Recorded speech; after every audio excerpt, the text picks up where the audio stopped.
मृत्यु एक सरल रेखा है, जीवन घुमावदार रास्ता। मृत्यु एक सुलझा हुआ धागा है, पर जीवन उलझे हुए धागों का समूह जिसे कोई चमत्कार नहीं सुलझा सकता। मेरे द्वारा कही गई ये लाइनें निरुत्पल मृणाल की नई किताब यार जादूगर की हैं। कितनी गहरी और सच्ची बात कहती हैं ये लाइनें। यार जादूगर निरुत्पल मृणाल की एक ऐसी किताब है जो पाठकों तक पहुंचने से पहले ही उनके दिलों में एक खास जगह बना ली। मैं भी निरुत्पल मृणाल की बहुत बड़ी प्रशंसक हूं, तो मुझे भी उनकी किताबें पढ़ना बहुत पसंद है। और जब से मुझे इस किताब के बारे में पता चला, इस किताब का बेसब्री से इंतज़ार था। और जब मेरे पास ये किताब पहुंची तो मैंने झट से इसे पढ़ लिया। लेकिन हाँ, इसकी समीक्षा लाने में थोड़ी सी देर हो गई। अब ज़्यादा देर न करते हुए शुरू करते हैं आज का वीडियो। नमस्कार, मैं अनामिका।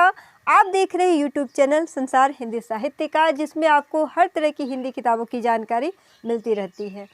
तो जैसा कि आपने वीडियो की शुरुआत में ही जाना कि आज की किताब है निरुत्पल मृणाल की यार जादूगर।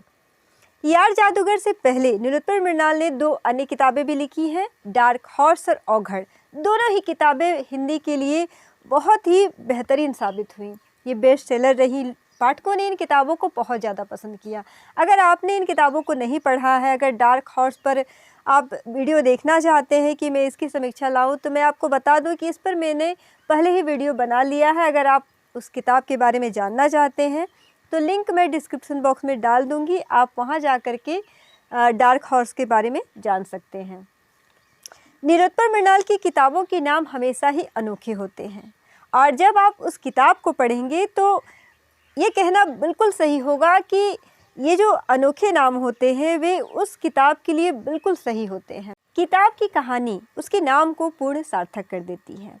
ये एक ऐसी किताब है जो जीवन और मृत्यु जैसी गंभीर विषय को बड़ी ही सरलता और रोचकता से कहानी के माध्यम से हमारे सामने प्रस्तुत होती है। इस किताब की कहानी गांव की पृष्ठभूमि पर लिखी गई है। यह गांव 21वीं सदी का गांव है, जिसका नाम है दामू सिंघा। इस गांव में पुराने ज़माने के जमींदार भी रहते हैं। उनके पास अभी भी अच्छे खासी संपत्ति है। उन्हीं में से एक है अवध नारायण सिंह। उनके खेतों में फूलचंद नाम का एक व्यक्ति काम करता था। साथ ही घर के राशन पानी लाने में उनकी पत्नी की मदद भी किया करता था। फूलचंद की दोस्ती राशन दुकान वाले सुंदर के साथ थी। प्राय वे शाम को बैठ करके आपस में गपशप किया करते थे। गांव भर की खबरों पर सनसनीखेज तरीके से चर्चा किया करते थे। सुंदर फूलचंद को मुफ्त में चाय पिलाया करता था और बदले में वह उसे गांव भर की खबरें सुनाया करता था, और इन खबरों में नमक मिर्च लगाने का काम चाय वाला करता था। उस गांव में एक चौकीदार भी था, चौकीदार हाजरा, जो अपने आप को खुफिया विभाग के जासूस से कम नहीं समझता था। सबकी जिंदगी एक रौ में बह रही थी। सब कुछ ठीक ठाक चल रहा था कि तभी उस गांव में कुछ अजीबोगरीब घटनाएं घटित होने लगी। पहाड़ों और जंगलों से घिरे इस गांव में एक पुराना खंडहर भी था, जिसे कभी अंग्रेज अफसर डेनियल लॉरेंस ने बनवाया था। वहां के लोग उसे डेनियल का टीला भी कहते थे। कुछ समय से वहां एक रहस्यमयी बूढ़ा रहने आया था। उसके पास कुछ चमत्कारिक शक्तियां थीं। उन शक्तियों के बारे में आप वीडियो में आगे जरूर जानेंगे। एक दिन की बात है, अवध नारायण सिंह फूलचंद को किसी विशेष काम के लिए अपने घर में बुलाते हैं। जब फूलचंद वहां पहुंचता है तो बड़े ही गोपनीय तरीके से उसे समझाते हैं कि देखो फूलचंद, बहुत ज़रूरी काम है और बात ऐसी है जो किसी के कानों तक पहुंचनी नहीं चाहिए। काम के बदले तुम्हें मुँहमांगी रकम भी मिलेगी। फूलचंद कहता है कि पैसे की बात नहीं मालिक, आप मुझे काम तो बताइए। अवध नारायण सिंह कहते हैं थोड़ा धैर्य रखो, पहले शरबत पी लो, कुछ ठंडा पी लो, उसके बाद बताता हूँ। फूलचंद शरबत पीता है और झट से जानने के लिए उत्सुक रहता है कि आखिर बात क्या है। अवध नारायण सिंह उसे कहते हैं देखो, जो मैं तुम्हें दिखाने वाला हूँ और जो कुछ भी बताने वाला हूँ उसे सुनकर चीखना बिल्कुल भी नहीं, थोड़ा धैर्य रखना और मेरी बात को समझना। फूलचंद को अवध नारायण सिंह एक कमरे में ले जाते हैं। जब फूलचंद उस कमरे में पहुंचता है और जो कुछ भी देखता है वह एकदम से हक्का बक्का रह जाता है। वो पूरी तरह से अचंभित हो जाता है और उसके मुंह से चीख निकल पड़ती है। वहाँ पर अवध नारायण सिंह का बेटा जयप्रकाश था, जिसकी मृत्यु कुछ समय पहले ही हो चुकी है और उसकी अस्थियां भी गंगा में प्रवाहित की जा चुकी हैं।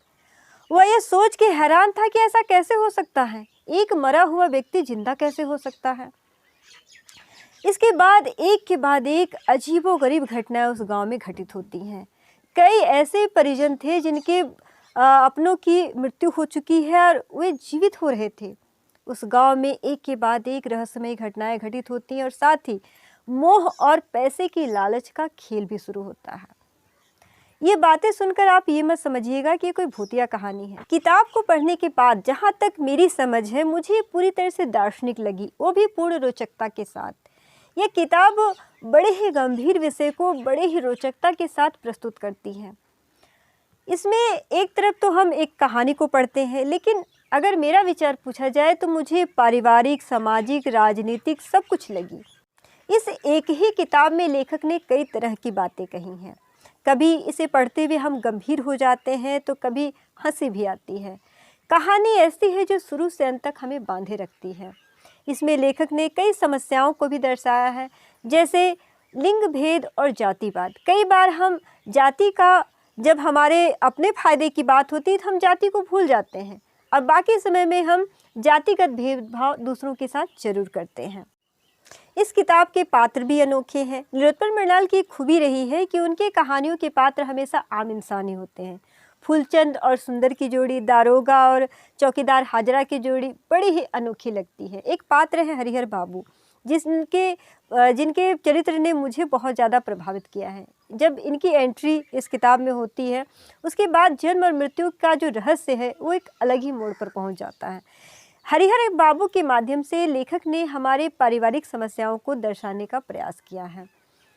इस किताब में एक के बाद एक रहस्यमय घटनाएं घटित होते रहती हैं और जैसे जैसे आप इस किताब को आगे पढ़ते जाएंगे वैसे वैसे और भी ज़्यादा इस बात को जानने के लिए उत्सुक होंगे कि आखिर ये सब चल क्या रहा है। इस किताब की पूरी कहानी मैं आपको नहीं बताऊंगी, क्योंकि अगर मैंने कहानी को बता दिया तो पढ़ने का जो रोमांच होता है वो ख़त्म हो जाता है। आखिर दामू सिंघा में ऐसा क्या हो रहा था, वो बूढ़ा कौन था जिसके पास इस तरह की चमत्कारिक शक्तियाँ थी जो वो लोगों को जिंदा कर देता था, ऐसा क्यों हो रहा था, किस लिए हो रहा था, ये जानने के लिए आप इस किताब को पढ़ें। इस किताब को पढ़ने के बाद आप निराश बिल्कुल नहीं होंगे। कहानी बहुत अच्छी है। जब आप इसे पढ़ेंगे जो चलचित्र की भांति आपकी आंखों के सामने अलग अलग दृश्य चलते रहेंगे। भाषा शैली की बात करें तो इसकी भाषा शैली भी बहुत ही सरल है। कहीं कहीं गवई भाषा का प्रयोग किया है जो कि इसे बहुत ज़्यादा प्रभावशाली बनाती है। नीलोत्पल मृणाल की सबसे बड़ी खूबी यही है कि वे गंभीर से गंभीर बात को भी बड़ी ही सरलता और सहजता से हमारे सामने प्रस्तुत करते हैं, जो पढ़ने वाले में रोचकता बनाए रखती है। तो मेरे विचार से हर किसी को ये किताब जरूर पढ़नी चाहिए। अगर आपने अब तक एक भी उपन्यास नहीं पढ़ा है तो इससे भी इसकी शुरुआत कर सकते हैं। किताब बहुत अच्छी है, जरूर पढ़ें। अगर अब तक आपने इस किताब को पढ़ लिया है, जो भी नीलोत्पल मृणाल के प्रशंसक हैं, मुझे लगता है कि सबने उसे पढ़ ही लिया होगा। तो अगर आपने इसे पढ़ा है तो मुझे कमेंट बॉक्स में लिखकर ज़रूर बताइएगा कि ये किताब आपको कैसी लगी। अगर अब तक आपने इसे नहीं पढ़ा है तो एक बार ज़रूर पढ़ें। आज के लिए इतना ही। उम्मीद है आपको आज का वीडियो अच्छा लगा होगा। अगर अच्छा लगा होगा तो इसे लाइक कीजिएगा, दोस्तों के भी शेयर कीजिएगा। अगर अब तक आपने इसे सब्सक्राइब नहीं किया है तो सब्सक्राइब कर ले, साथ ही बेल आइकन को प्रेस कर दे ताकि मेरा वीडियो सबसे पहले आप तक पहुँचे। मिलते हैं अगले वीडियो में। तब तक किताबें पढ़ते रहिए, किताबों से जुड़े रहिए।